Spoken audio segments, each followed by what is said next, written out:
ทักทายสบายดีเนาะพ่อแม่พี่น้องทุกคนมื้อนี้พี่น้องชาวบ้านหนองแคเหลิงทุกคนเพิ่นก็สิพากันไปช่วยเหลือผู้ประสบภัยอยู่บ้านม่วงนาหลักควายเพิ่นว่าไปเบิ่งนำกันเพิ่นถูกไฟไหม้เรือนเนาะเพิ่นก็นำถ้วยบ่วงจานชามทุกอย่างประตูผ้าห่มไปช่วยเหลือพี่น้องแล้วก็มีเงินอยู่ส่วนหนึงไปช่วยเหลือพี่น้องบ้านม่วงนาหลักควายไปเบิ่งนำกันนี่ก็คือสิเป็นเครื่องของพี่น้องชาวบ้านหนองแคเหลิงเตรียมไปช่วยเหลือเตรียมตัวสิไปช่วยเหลือ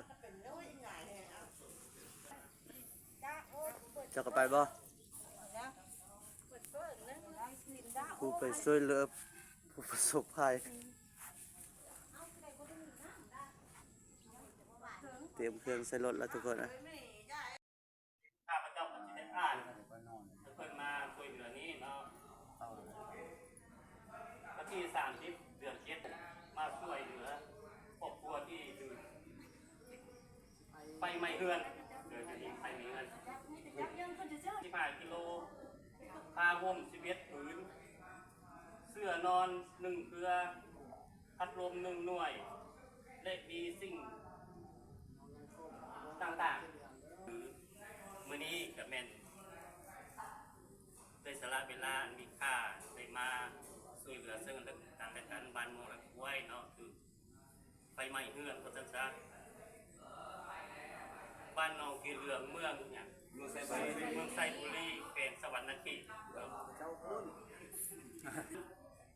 125,000 กีบและเงินบาท200 บาทเนาะข้าวสาร108 กิโลมอน33 หน่วยแพร่12 ผืนแพร่ตุ้มเว้ยผ้าตุ้ม4 ผืนสิ้น4 ผืนเสื้อ8 โตกล้วย12 ใบกับหวย11 ใบ35 ใบติ๊บเข้า2 หน่วยครับ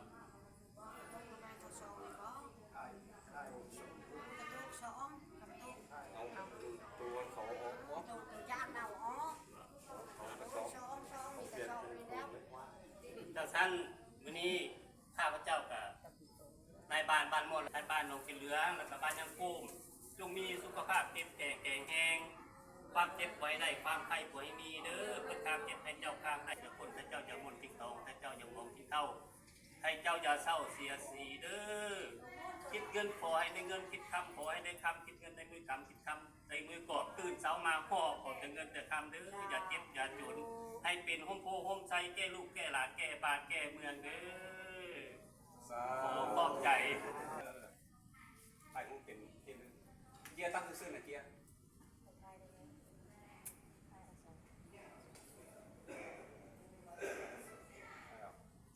แล้วรับมาเลยแล้วเราคงใหญ่ในลายเด้อ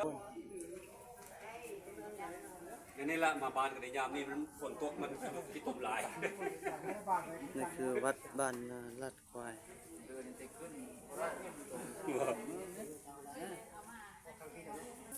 ร้านนี้ก็สองบ้านร้านนี้บ้านบ้านงาน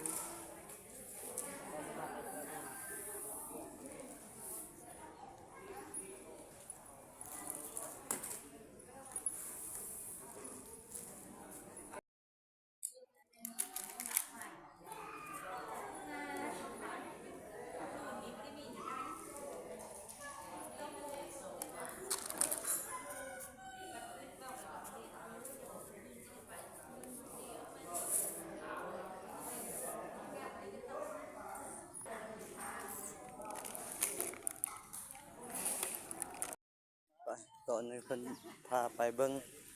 เฮือนที่ไฟไหม้เนาะไปเบิ่งนำกันว่าเป็นแบบใด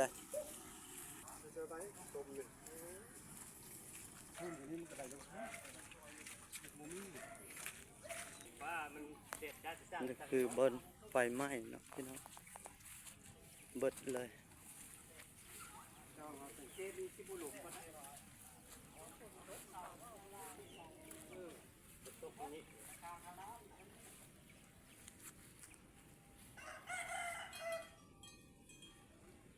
มันเล่นไปเล่นมากหัวมันไปตำตาไฟตายใครได้พอได้กิน ยังบ่แม่นตัวนั้นนะ เบิดเลยบนเรือยัง เอามันชนบ่ได้แล้วคนนั้น